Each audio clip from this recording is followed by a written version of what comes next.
Gloria a Dios. Quiero predicar bajo este tema, el silencio de Dios. Amén. El silencio de Dios. Yo creo que no hay cosa más triste y más dolorosa que cuando Dios está en silencio. Si bien es cierto, a veces nos hiere y nos duele el silencio de nuestros semejantes, de las personas que están alrededor nuestro, cuánto más el silencio de nuestro Padre Celestial. Eso sí duele en el alma. Y mientras hacía este mensaje, el Señor ponía ciertos hombres en la Escritura que experimentaron un silencio tremendo de parte de Dios, ¿verdad? Y quiero que vaya conmigo al libro de Salmos capítulo 13. Amén. Salmos capítulo 13.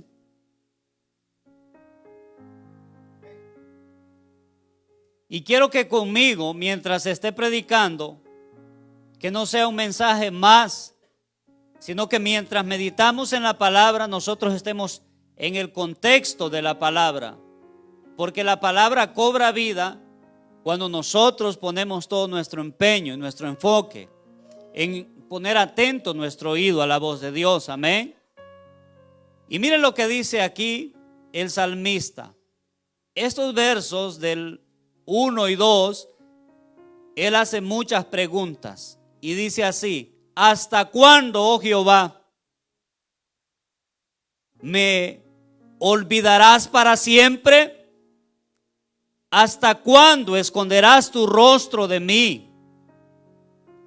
¿Hasta cuándo pondré consejos en mi alma, con tristezas en mi corazón cada día? ¿Hasta cuándo será enaltecido el enemigo sobre mí? Mira, respóndeme, oh Jehová, Dios mío. Alumbra mis ojos para que no duerma de muerte. Qué impresionante, ¿verdad, hermanos? Quiero decirles que David estuvo un año completo, un año entero sin escuchar la voz de Dios, sin oír la voz de Dios. Y nosotros que meditamos en la palabra, que hemos conocido muchas facetas de la vida de David, entendemos que este era un hombre de Dios, que este era un hombre que estaba conectado a Dios. Con mi hermano hablamos de David esta semana, que él se anticipaba al alba para conversar con Dios. Imagínense el deseo de David para estar conversando con Dios.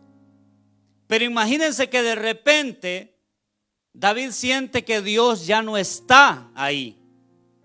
Y no es por un periodo de un día, sino que es por el largo periodo de un año. Por eso la palabra de Dios dice en el Salmo: mientras callé, mis huesos se envejecieron, dice. En mi gemir todo el día. O sea que David se estaba consumiendo en una tristeza y en una soledad, porque él no escuchaba la voz de Dios. A David, hermanos, no lo tenían en esta circunstancia el que su familia estuviese en contienda, en que Absalón se haya levantado hacia él, en que los enemigos tomaban ventaja. No, a David lo que le dolía es no escuchar la voz de Dios, no oír la voz de Dios. Y si usted que está aquí en esta mañana ha tenido comunión con Dios y sabe escuchar la voz de Dios constantemente, y que de repente, de la nada, sienta que Dios no está ahí, eso sí es feo, eso es triste. Yo creo que es lo más doloroso que puede experimentar alguien que tiene la presencia de Dios en su corazón.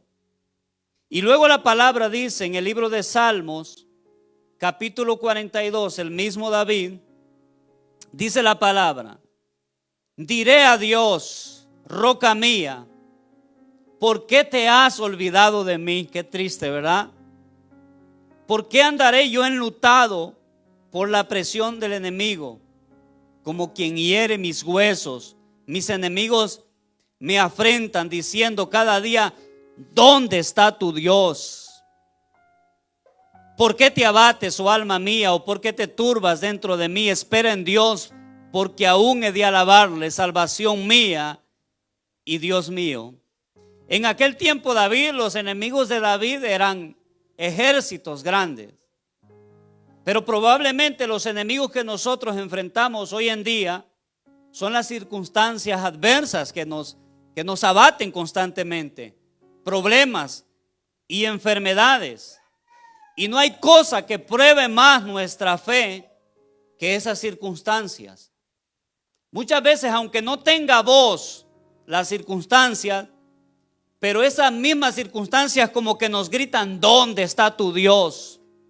Cuando estamos enfermos, cuando estamos atribulados, cuando estamos pasando procesos, prácticamente que escuchamos literalmente la voz que viene de todas estas cosas malas: ¿dónde está tu Dios?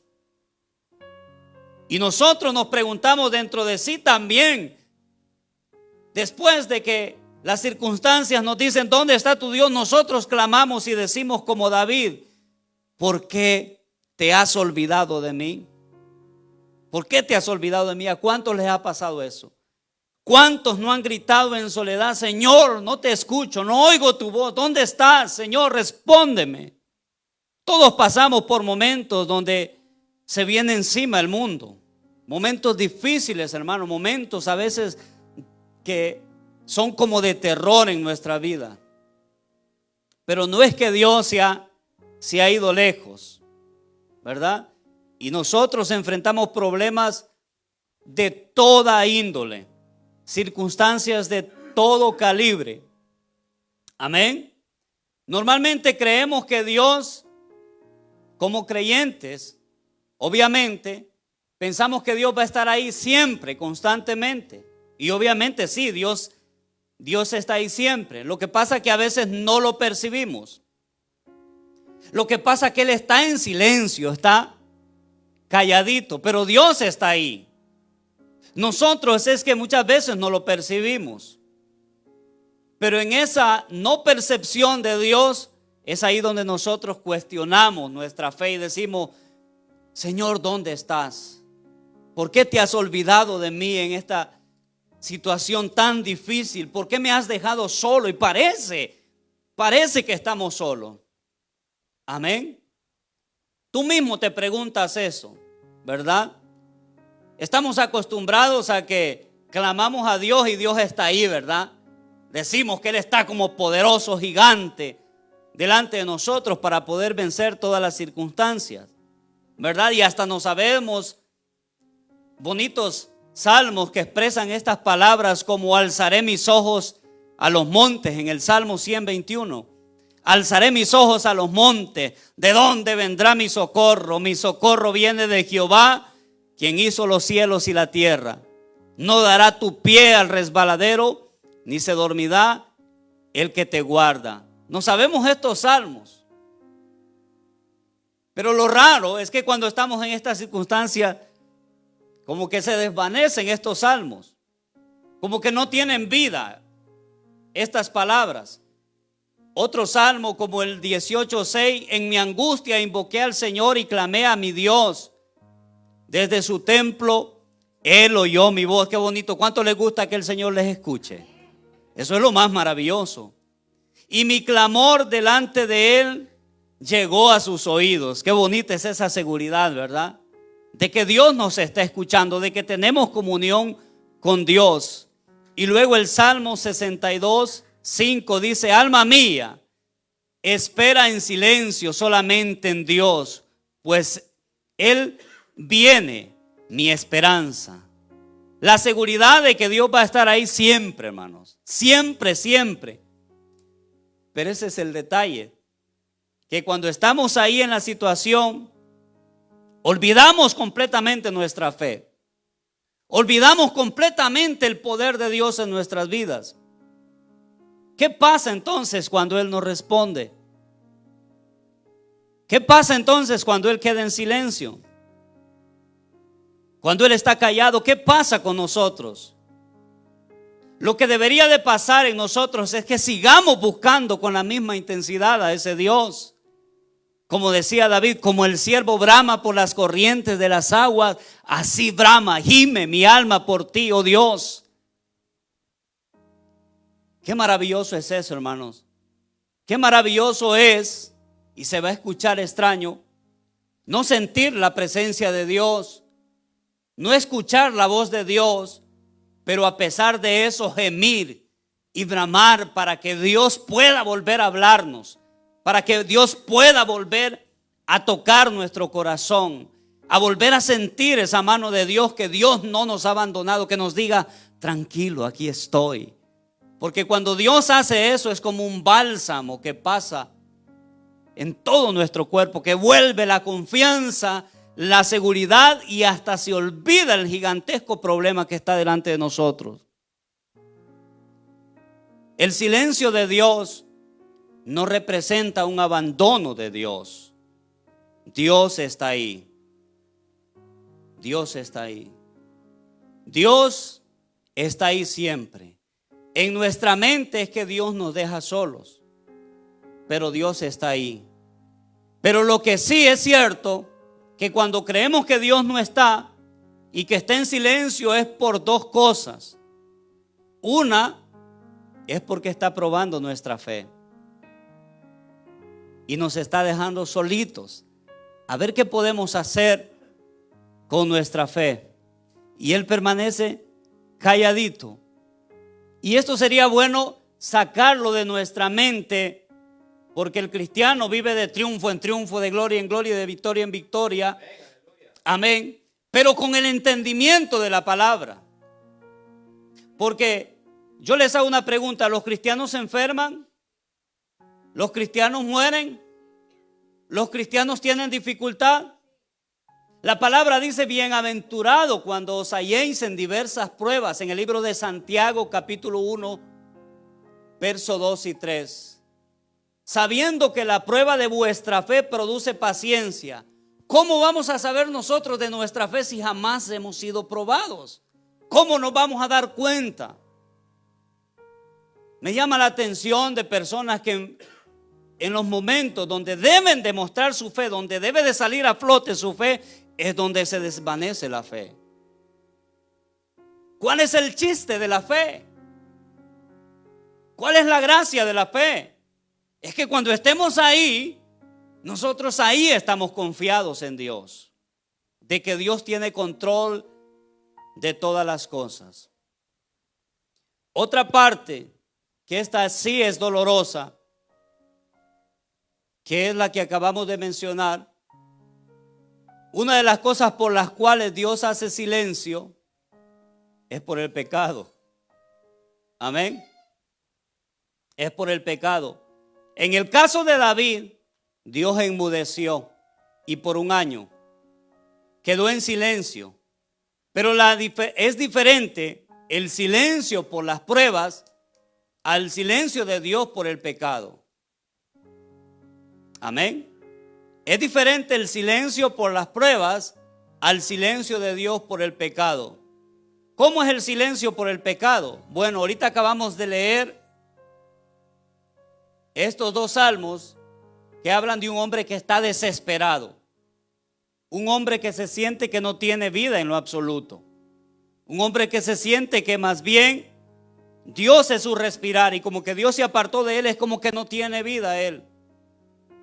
Pero vamos a ver a otro hombre que fue peor que David, y este es Saúl. En primera de Samuel, libro de Samuel, capítulo 16, verso 14. Quiero que preste atención en esta parte. ¿Y cómo comienza este verso? Dice: el espíritu de Jehová se apartó de Saúl. Aquí no solo es un silencio, es un abandono de Dios. Y le atormentaba un espíritu malo de parte de Jehová. Aquí, hermano, es complicado. Porque aquí es otra circunstancia diferente a la de David. Porque con David Dios estaba ahí, ¿verdad? Pero con Saúl Dios ya no estaba ahí. Porque había, ¿verdad?, lo mismo, pecado, pero había una rebeldía en el corazón de Saúl que no quería reconocer su pecado. Eso lo sabemos de más, pero lo que quiero que enfaticemos es que Dios se apartó.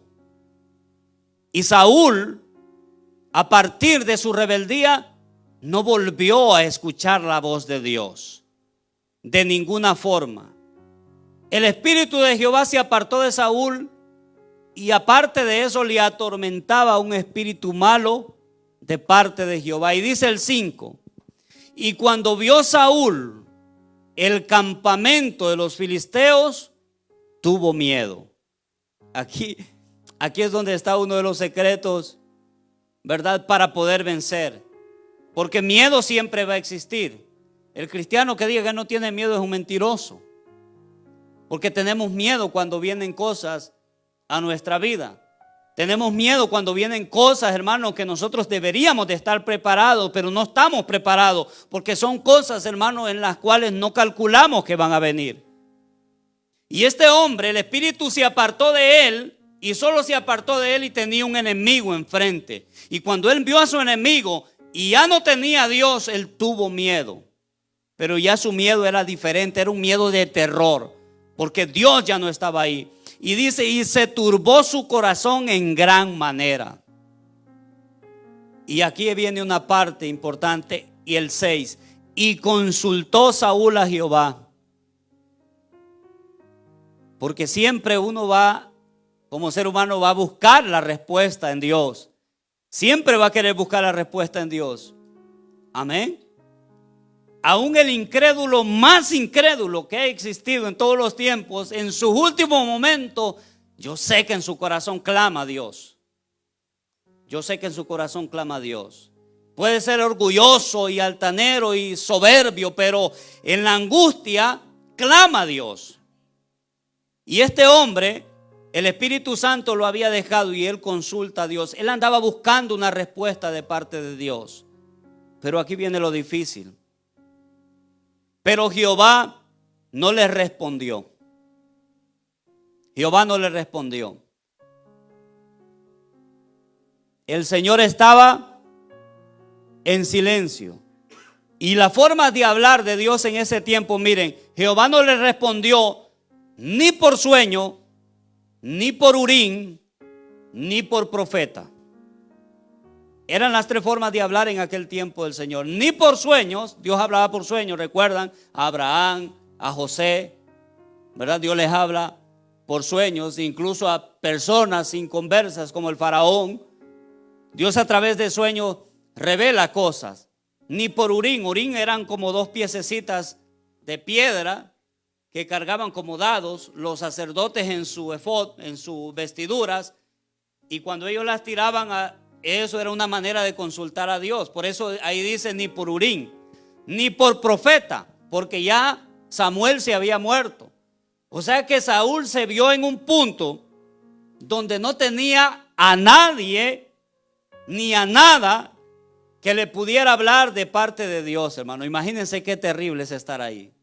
Imagínense qué terrible estar en un hospital y no tener ninguna esperanza de vida. Imagínense estar en una circunstancia donde no hay ninguna solución para usted o para su vida. Pero Dios no estaba ahí. Dios se había apartado completamente de Saúl. Y en su desesperación Saúl comete aún un error más grande. Entonces Saúl dijo a sus criados: buscadme una mujer que tenga espíritu de adivinación. Esto es lo que pasa hoy en día. Que como Dios ya se fue de la iglesia, hermanos, yo digo esto con toda libertad, que hay iglesias que lo que hay es brujería. Es brujería. Porque ya Dios no está ahí. No porque Dios se haya ido de ahí, sino porque ellos ya no quieren oír la voz de Dios. Porque más adelante vamos a ver que,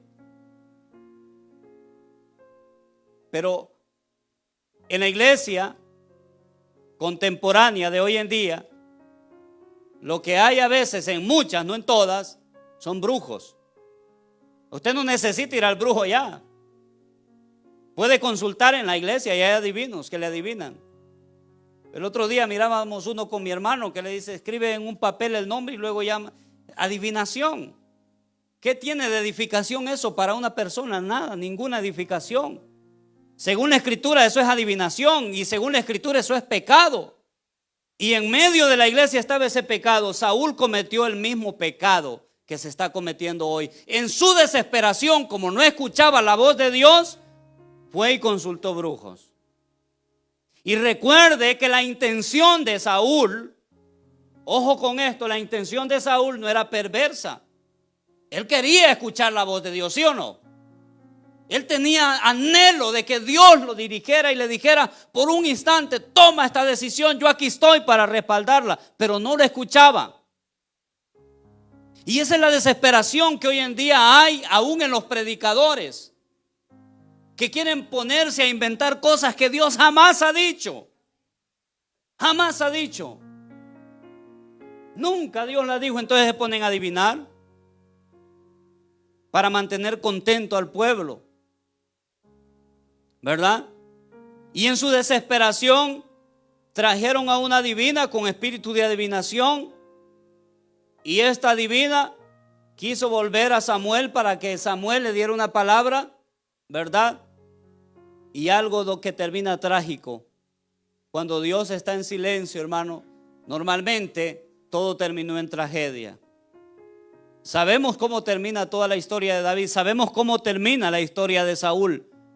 Después de la revelación, ¿verdad? Él termina muerto con sus hijos. Sabemos también lo que pasa con Elí. Dice la palabra en el libro de Primera de Samuel, capítulo 3, que en aquellos tiempos la palabra escaseaba, que Dios no hablaba con frecuencia. Y es porque Elí, el sacerdote, ya no escuchaba la voz de Dios, no por viejo, hermano, sino porque toleraba el pecado de sus hijos. Entonces Dios extiende juicio y mata a sus hijos y lo mata a él también. Siempre que Dios estuvo en silencio, pasó algo trágico. Tenga cuidado si Dios está en silencio, porque no necesariamente tiene que ser una prueba. Si estás en desobediencia normalmente, puede ser que no escuches la voz de Dios. No es porque Dios no te esté hablando, es por la rebeldía que hay en tu corazón. Es por la rebeldía que hay en tu corazón. Esto de no escuchar la voz de Dios por el pecado, David lo experimentó, Saúl lo experimentó, y aún le va a sorprender más, Cristo lo experimentó. Padre, ¿por qué me has abandonado? En el momento preciso donde cargaba todo el pecado, claro, Dios no puede estar ahí. En el momento exacto donde carga el pecado, Él dice estas palabras: Padre, ¿por qué me has abandonado? Porque se siente, se percibe cuando Dios ya no está, hermano. Se percibe. A veces a mí me entra una tristeza en la iglesia porque percibo una apatía, un apagamiento en medio de la iglesia, una falta de devoción hacia Dios que parece un cementerio, hermano. Parece un cementerio aquí. Qué bonito es ser entendido de que Dios está en medio de su pueblo, que Dios habita en medio de la alabanza, que Dios está en medio de la congregación. Ser consciente de eso es maravilloso. Pero Jesucristo experimentó eso. ¿Por qué me has abandonado? Una de las cosas más raras que aparecen en la Escritura, no lo voy a citar porque quizás no lo encuentren, es esta. ¿Sabe dónde está, verdad? ¿Sí sabe dónde está? ¿No sabe? Esto representa silencio de Dios. 400 años de silencio, imagínense, hermanos, 400 años de silencio. Ni profeta, ni vidente, como se le llamaba en el Antiguo Testamento, ni pastores, ni sacerdotes, nada. Sequedad absoluta, desierto absoluto. Un silencio sepulcral en la historia de la humanidad, donde Dios no habló nada, no dijo nada, no dijo nada. Pero me llama la atención por qué Dios no dijo nada. ¿Por qué Dios quedó en silencio? ¿Y sabe por qué Dios quedó en silencio? Porque Dios estaba a punto de pronunciarse con su voz para que la humanidad lo pudiera escuchar de una manera más clara. Y estuvo 400 años en silencio para luego poder expresar un mensaje que pueda ser entendido por todos, hermanos. Y es el mensaje de Jesucristo. Y es el mensaje de Jesucristo. O sea que Dios no está en silencio. Por eso es este mensaje. Por las personas que creen que Dios está callado. Por las personas que están en circunstancias difíciles o en circunstancias adversas y creen que Dios los ha abandonado, que Dios ya no les habla más. Y Dios se ha expresado de una manera que es la manera más clara en la cual Dios se ha expresado. En el libro de Hebreos capítulo 1 dice: Dios, habiendo hablado de muchas maneras a través de los padres y por los profetas, hoy ¿qué? ¿Ha hablado a través de quién? Jesucristo es el mensaje más claro de amor que ha existido de parte de Dios, que repercute en nuestros corazones, hermano. Y Dios ha utilizado un idioma universal y es el idioma del amor. El mensaje de Jesucristo es entendido por toda lengua, tribu o nación. Y yo le decía: Señor, revélame un mensaje, Señor, dame una palabra. Y el Señor me decía: mi palabra es clara. Es tú que no la quieres oír. Mi mensaje ya está expreso en Jesucristo. Jesucristo es el mejor mensaje. Y cuando yo me di cuenta de eso, de Jesucristo, yo le pedí perdón al Señor. ¿Qué manera más clara puede usted entender el mensaje de parte de Dios si no es por Jesucristo? ¿Qué mensaje puedo darle? ¿Qué mensaje puedo darle? El problema no es que Dios está en silencio. El problema es que usted está sordo. Dios no está callado. Hoy es cuando Dios más está hablando. El mensaje es el evangelio. Pero estamos fascinados porque nos hable un profeta, un payaso que aparece por todo ahí, y nosotros ir y ponerle la cabeza y que nos revolquemos. Hacer tanta tontería, estamos acostumbrados. Y el mensaje de Dios es clarito, limpio. Nunca ha habido un mensaje tan claro, audiblemente. Yo creo que ni el mejor de los ingenieros de sonidos puede ecualizar un sonido tan claro como el que Dios ha expresado últimamente a través del evangelio. No necesita speaker, no necesita nada. Dios se ha expresado para usted. Si usted ha flaqueado en su fe porque cree que Dios no le ha estado hablando, hoy Dios le está hablando a su vida. Yo por muchas veces me he entristecido. Nosotros como predicadores lo sabemos, porque tenemos que estar predicando constantemente. Señor, revélame un mensaje para la iglesia. El mensaje radica en Jesucristo. Y me encanta esa parte de donde surge un mensaje.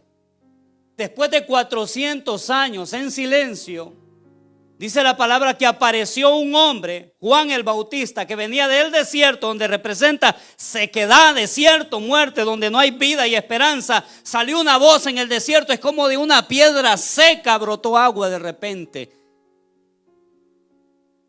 Yo soy la voz que clama en el desierto.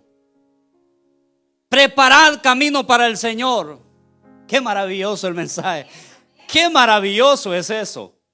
Después de no haber nada, por eso los sacerdotes, como no contenían el mensaje, cuando miraban a Juan el Bautista, se llenaban de rabia, de celo y hablaban de cosas, de estupideces que no tienen ningún sentido, que no llevan a ningún lado. Pero aquel que contenía el mensaje verdadero, hermano, la gente en su sequedad y en su deseo de escuchar la voz de Dios, venían al Jordán y eran bautizados por Juan.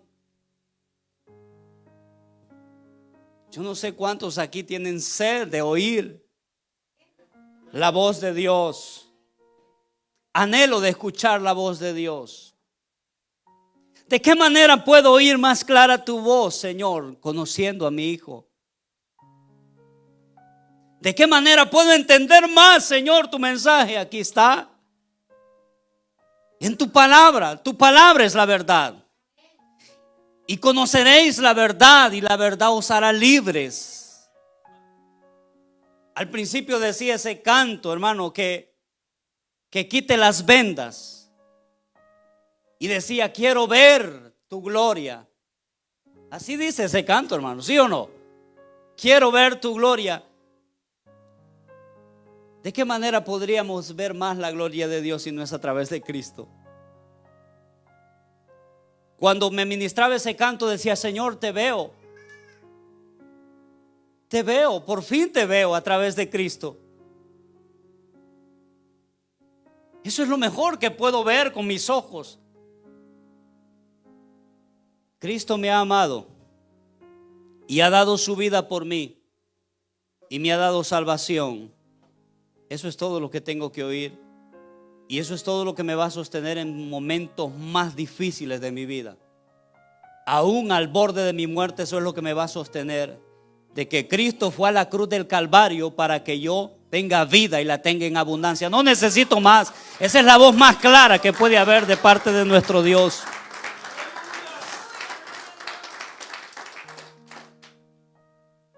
Amén, hermanos. Así que la próxima vez que escucha a alguien decir que está flaqueando en su fe, si no se conforma con las palabras de nuestro Señor Jesucristo, hermano, mejor libremente váyase de la iglesia. ¿Qué puedo más decirle? No voy a montar un circo aquí para entretenerlo. No voy a montar un show aquí para que siga congregándose. No lo voy a sostener en el aire y lo voy a invitar a comer para quedar bien con usted. Este es el mensaje de Cristo. Y esto debe de sostenerlo hasta que Él venga. Amén.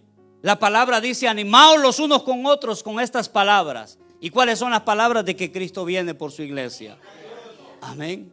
Eso es todo, hermanos. Eso es todo. Espero que hoy haya tenido atento su oído a escuchar la voz de Dios. Porque Dios me ha regalado este mensaje para ustedes. Pónganse en pie.